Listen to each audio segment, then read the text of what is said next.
આદરણીય અધ્યક્ષ ડોક્ટર કરુણાલ જાડેજા, મારા સાથે સારસ્વત ભાઈઓ તેમજ મારા વિદ્યાર્થીઓ, ઉઠો જાગો અને ધ્યેય પ્રાપ્તિ સુધી લૂંડિયા રહો. આ સૂત્ર કોણ આપ્યું? આજે મારે તમને સ્વામી વિવેકાનંદનો એક નાનકડો એવો પ્રેરક પ્રસંગ તમારી સમક્ષ રજૂ કરવો છે.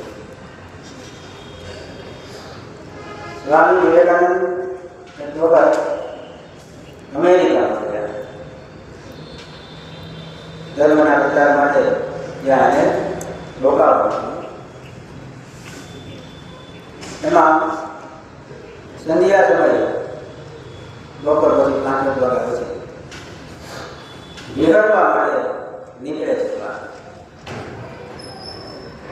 નદી કિનારે વિહરવા માટે નીકળે.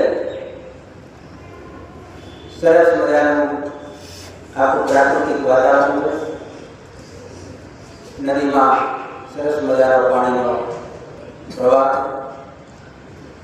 વૃક્ષોથી નદીના બંને કિનારે પક્ષીઓનો મધુર અવાજ કલરવ સાંભળે છે. આમ પ્રકૃતિનું પાન કરે છે. એવામાં નદી કિનારેથી કેટલાક યુવાનો નદીના પાણીમાં જે ઈંડાના કોચેલા કરતા હતા એને બંદૂકથી નિશાન લગાવતા હતા. યુવાનો બંદૂક ત્યાં નિશાન લગાવે પણ સફળતા ન મળે. સાચું નિશાન લાગે નહીં. બીજો યુવાન ટ્રાય કરે, મને આ બંદૂક, હું નિશાન લગાવું. એને પણ સફળતા ન મળે. ત્રીજો યુવાન આવે, એને પણ નિષ્ફળતા મળે. સ્વામીજી આ જુએ છે કે યુવાનો શું કરે છે. બંદૂકથી નિશાન લગાવી દીધા પણ બધાને નિષ્ફળતા મળતી. સ્વામીજીને એમ થયું કે લાવો હું ટ્રાય કરું. એટલે ત્યાં ગયા યુવાનો પાસે અને યુવાનોને જઈને કીધું કે મને બંદૂક આપશો તો હું ટ્રાય કરું. એટલે યુવાનો ખુશ થયા. લ્યો સ્વામીજી, તમે ટ્રાય કરો ને, અમારાથી તો નિશાન સાચું લાગતું નથી. એટલે સ્વામીજી હાથમાં ગન લીધી અને નિશાન થાય તો પેલા ઈંડાનું પોટી હતું ને કરો સટાક સાચું નિશાન. બીજું નિશાન થયું, ફરી પાછું સાચું નિશાન થયું. આમ એક, બીજો, ત્રીજો, ચોથો, પાંચમો પ્રયત્ન, એમ 12 પ્રયત્ન કર્યા અને 12 પ્રયત્નમાં એનું નિશાન સાચું થયું. ત્યારે બધા યુવાનો બધા વાંચે નહીં મળે કે આપણે કેટલાય પ્રયત્ન કર્યા આપણા એકેય પ્રયત્નમાં સફળતા ન મળે. ત્યારે એને સ્વામીજીને પ્રશ્ન પૂછ્યો કે સ્વામીજી, તમારાથી આ કેવી રીતે શક્ય બન્યું? તમે આના વિશે ક્યાંય શીખ્યા છો? તમે આના માટે પ્રેક્ટિસ કરેલી છે? ત્યારે સ્વામીજીનો જવાબ આપે. સ્વામીજી કહે છે કે મેં ક્યાંય પ્રેક્ટિસ નથી કરી. મેં તો માત્ર તમે આ નિશાન કાઢતા હતા એ જોયું અને તમને નિષ્ફળતા મળતી હતી. મને એમ થયું એટલે હું પણ ટ્રાય કરું અને મારા બધા નિશાન સાચા હતા. તો કેવી રીતે શક્ય બન્યું તમારા? ત્યારે સ્વામીજી કહે છે કે આ બધો એકાગ્રતાનો ખેલ છે. શેનો ખેલ છે? એકાગ્રતા. કે મેં નિશાન જ્યારે કાઢતો હતો ત્યારે મારું મન, ધ્યાન સંપૂર્ણપણે પેલા ઈંડાના કોચરા ઉપર હતું અને એટલા માટે મને એમાં સફળતા.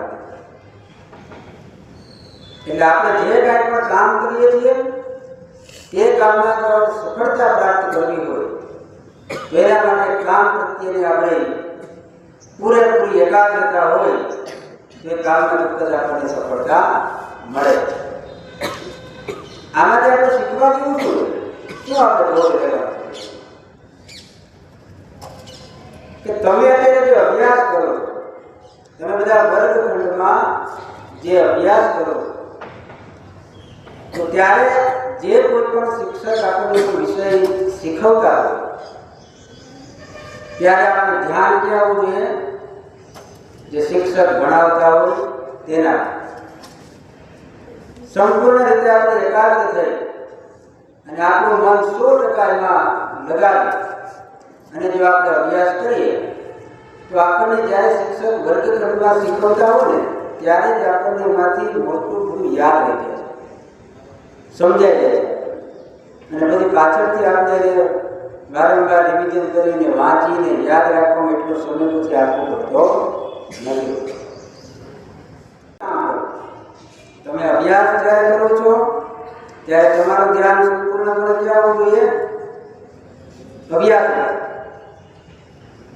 શિક્ષક જે શીખવે છે, જે કંઈ બોલે છે, જે કંઈ બ્લેકબોર્ડ પર વર્ક કરાવે છે તેના ઉપર આપણું સંપૂર્ણ ધ્યાન હોવું જોઈએ.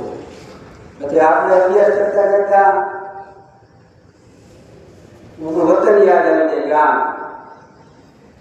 કે કાલે તો આપણે ઘરે જવાનું છે એટલે ધ્યાન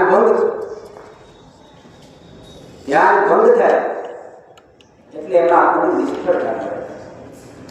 અમે ધ્યાનની વ્યાખ્યા છે. ધ્યાન એટલે શું? ચોક્કસ ઉદ્દીપકની પસંદગી કરી તેના પર એકાગ્ર બનવાની પ્રક્રિયા. આપણે બધું જાણીએ છીએ પણ એના માટે તો આપણો પ્રયત્ન સાચો નથી. જો આપણે પણ પ્રયત્ન કરીએ તો આપણને જન્મતાની સાથે જ વારસામાં જે કંઈ પણ માતા પિતા તરફથી જે વિવિધ પ્રકારની શક્તિઓ જે પ્રાપ્ત થયેલી છે, જેના આપણે અદ્ભુત શક્તિઓ કહીએ છીએ, તે શક્તિઓ આપણે એકાગ્રતાથી કામ કરીએ તો ચોક્કસપણે બહાર આવે છે. એટલે જે સમયે તમે રમતા હો રમત ત્યારે આપણું ધ્યાન ક્યાં હોવું જોઈએ? 100% રમત. તો જ તમને રમતનો સાચો આનંદ પ્રાપ્ત. તમે કોઈ ઘરનું કામ કરો, હમણાં વેકેશનમાં ઘરે જશો ને એટલે ઘરે ત્યાં મમ્મીને મદદ કરાવો ને કામ, તો તમે કોઈ રસોઈ બનાવો, તમારું ધ્યાન સંપૂર્ણ ક્યાં હોવું જોઈએ? 100% રસોઈ. તમે શાક